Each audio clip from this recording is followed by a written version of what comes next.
All right. Thanks for making the Locked On Ole Miss podcast your first listen every day. We are free and available on all platforms, including YouTube. Subscribe to the YouTube channel. Hit the bell for notifications and, of course, upvote the video itself. We'll appreciate it. And if we get to 2,000 subscribers before football season, we're going to do a pregame show. Anyway, I'm here with Tom Vanderford. Tom, I'm going to say this right now in front of God and everybody. You stepping up during the Omaha run and helping me out, none of that show could have happened and none of that would have happened. And we've just absolutely had a huge month to where our audio listens are up 70% and our YouTube views are up 30%. It's crazy. And you deserve all the credit in the world. Thank you very much. Well, I appreciate that very much. And I couldn't.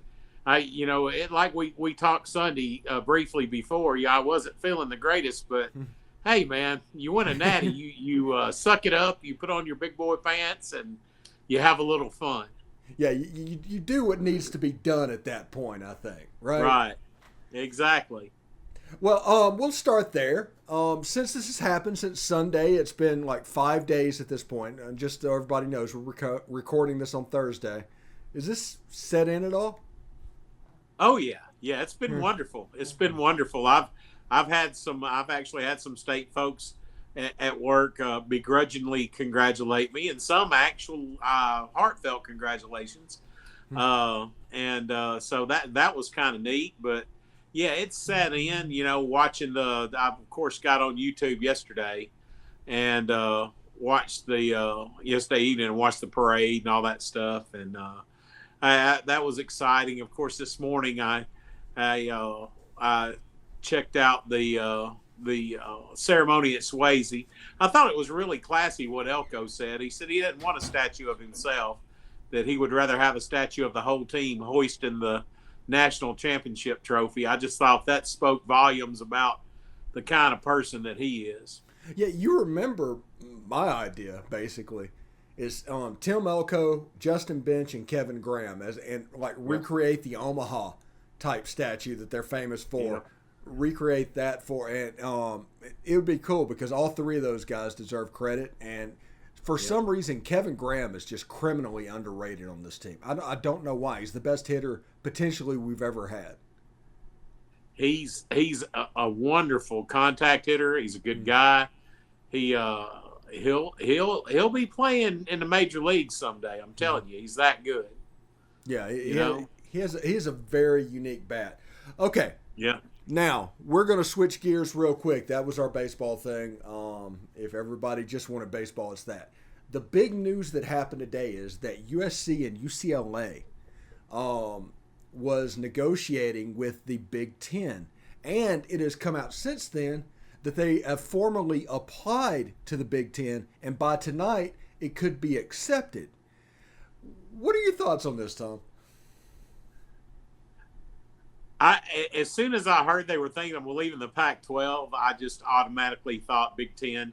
The Big Ten goes for that TV market, man. They always have. That's why Rutgers is in the Big Ten, because it's a suburb of New York, basically New Jersey, and that's why some other teams are in the Big Ten. They went for market share, where the SECs went for mostly for good sports teams. Of course, now Texas and Oklahoma are going to bring some market share.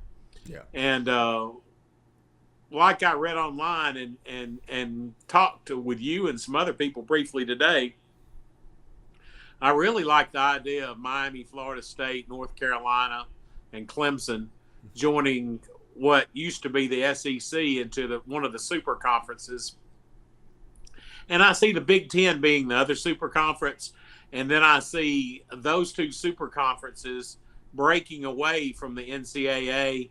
And then you've got the group of five folks and all those others that still somehow end up under the thumb of the NCAA. I think that's where we're headed, at least in college football. I've got some friends and relatives that are huge Notre Dame fans. And I got their input today, what they thought Notre Dame would do. And it was interesting, I had one that said, "Oh, Big Ten," and I had The other one said, no, dude, we want to stay in the ACC. They're in the ACC for everything but football. Yeah. But if the SEC or whatever that conference would be called later snakes away those 4 teams we just talked about, what an easy road Notre Dame would have to the conference championship game every year. Yeah, so big rivalry with NC State. Yeah, exactly. And unfortunately, they're the media darlings of the world, so they go undefeated in a week ACC, and they're guaranteed a New Year's Six bowl no matter what, where they'll get beat by whoever they play. Mike Golick Jr., son of Mike Golick and also a Notre Dame grad, actually said with USC and UCLA going to the Big Ten, if Notre Dame enters a conference, it'll be the Big Ten. I saw that tweet, and I think that would be good. That would solidify it, and then you just got to start feeling sorry for the whatever's left. My other prediction is whatever is left of the Big 12 and the Pac-12 will join together and form something. Yes. Yeah, some kind of a amalgamation. It's going to be like amoeba. Yeah. It's going to be yeah. But I just don't think that like Oklahoma State and Cal can have a good fan relationship at all. Yeah. Not at all. Two totally different fan bases. There's also a rumor that Kansas is going to jump ship and go to the Big East and be an independent in football. That's a smart move by Kansas. That's a smart move by Kansas. Teams like Kansas, you could see where it would benefit them being an independent. UConn has went to being an independent, and they did it out of necessity as well. They just got through a time where they couldn't compete. Right? They can't keep their in-state talent. I've got family in Connecticut. I was born in Connecticut. If you're a good ball player in Connecticut, you're going somewhere else. You're going to Penn State. You're going to Syracuse. You're going even to a better Levis, the quarterback at Kentucky. He's from Connecticut. Mm-hmm. So they can't keep that talent, and that's the same way with Kansas. So if they can go independent and play the Connecticut's of the world, they can at least have some type of chance at going to a minor bowl every once in a while, having a winning season, so on and so forth. Yeah, I think the Kansas-Missouri game at that point has a chance to be something as well. Yep, exactly. Well, yeah, the state rivalry, and I think that's a good fit for both teams. So now that all this happened, what is the SEC's rebuttal to this? Oh, I think exactly what we've talked about. I think we're gonna go try to get some teams from the ACC. I think that fits us more geographically. I think the only person in the ACC out of those 4 teams that doesn't want to come to the SEC, in my opinion, is Dabo. I think Dabo loves where he's at. He don't want to go anywhere. I think Norvell would love to get in the SEC. I think Cristobal would love to get in the SEC. I think UNC would love to get in the SEC, Mac Brown. But, I think Dabo would be like, no, I'm good where I'm at, man. Yeah. I think the SEC, eventually the end game for the SEC, for a Marvel reference, is probably 24 teams. And I told this. We did shows that was like, hey, the expansion and the SEC only playoff and all that isn't for 16 teams. I hope everybody understands that. But I think 22 or 24 is the next step. Yep. And that would be the Florida State, Miami, North Carolina, Clemson, Virginia Tech, and Virginia. I agree. I like that. I think that is the 6 teams, and we're going to create a ginormous Southern Conference. They're probably going to split them up into divisions. Everybody's talking about the divisions going away. They're probably going to put them back into divisions, and you're basically going to have an ACC league and an SEC league.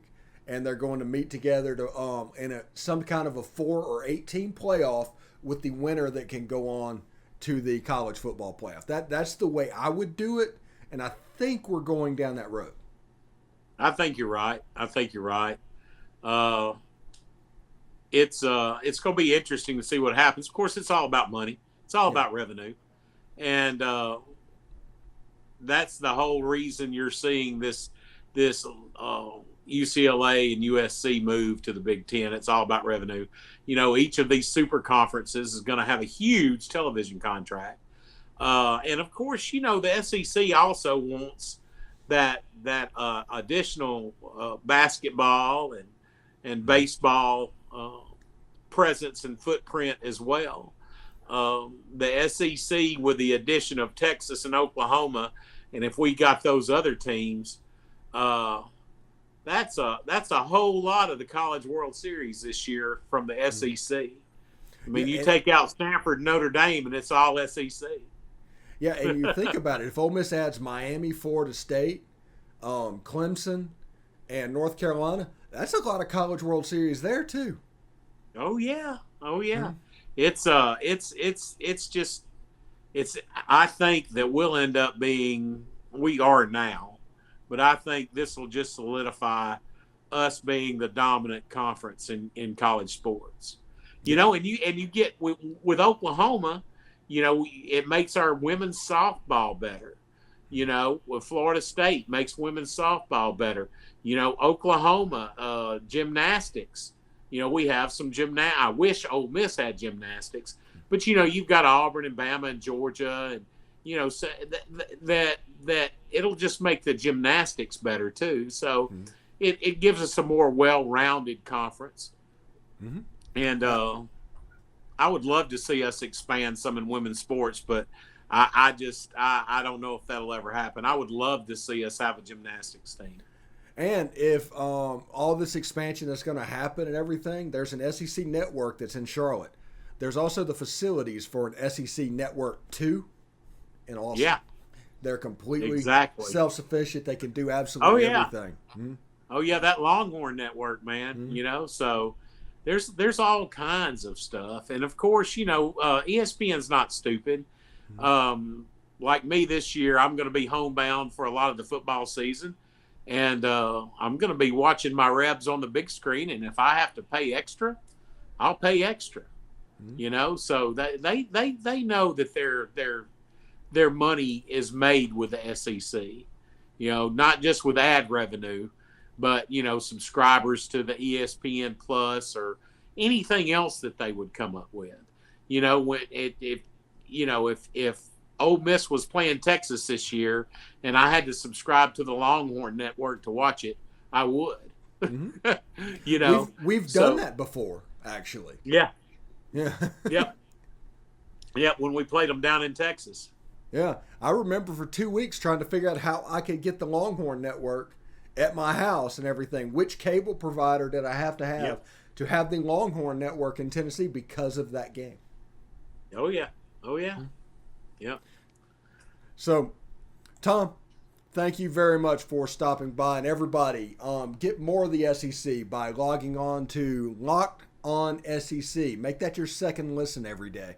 Host Chris Gordy and his local experts, that's me, of Locked On, take you across the SEC in 30 minutes. Make the Locked On SEC your second listen.